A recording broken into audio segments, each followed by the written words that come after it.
3 days into the silent treatment, Derek, my fiancé and CEO, greenlit his assistant's pitch for a self-driving road trip. He expected me to flip, like always. I didn't. A month later, he came back and saw it. I wasn't the same. He backed Molly, stole my project, and thought I'd explode. I didn't. I just helped her draft the proposal. He trashed everything I built just so she could snag her year-end bonus. I didn't fight back, took the blame, took the hit. Molly was all smug. See? Told you. You can't go at Yara head-on. Give her the silent treatment. She folds. She's scared of losing you. That's why she's playing nice. Derek ate it up, called her smart. Then he pulled me aside, offered a raise, a promotion, even a fancy wedding. First time he'd ever brought it up. But he missed one detail. He'd already signed off on my resignation while he was off playing Road Trip King. And I'd already dumped him. That was it. Clean cut. Nothing left. Yara, Mr. Cromwell needs this proposal ASAP. Sorry to bug you, but finish it before you head out. Molly Leach, Derek's assistant, dropped a fat stack of papers on my desk, all chipper like we were besties. I took them. Got it. She wasn't done. Still smiling, she threw in, Mr. Cromwell and I have a client meeting later. Just leave the docs on his desk. Oh, and tidy up his office before you go. Then she strutted off like she owned the floor, heels clicking, mood sky high. Around me, the office fell quiet. My coworkers shot me that awkward look, half pity, half helpless. Everyone knew Derek Cromwell, CEO of Vantral Corp, was my fiancé. Everyone also knew he blatantly played favorites, and Molly was his number one. He'd yanked her from another firm, made her director, then handed her $1 million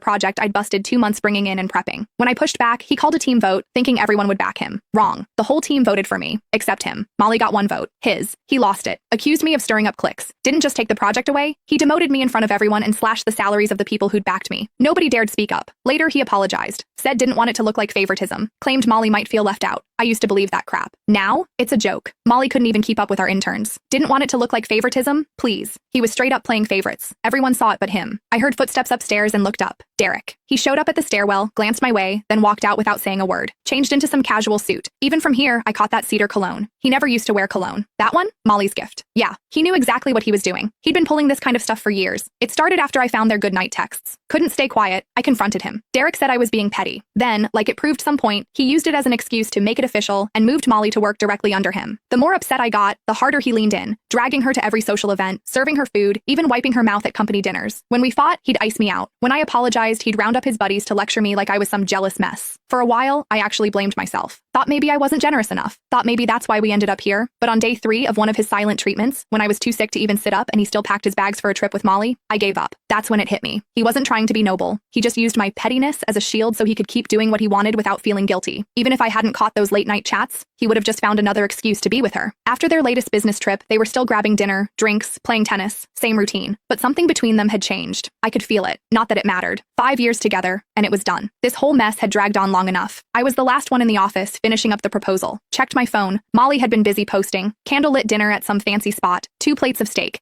Derek, all polished and perfect, cutting hers for her. Caption, steak cut by the CEO himself. It has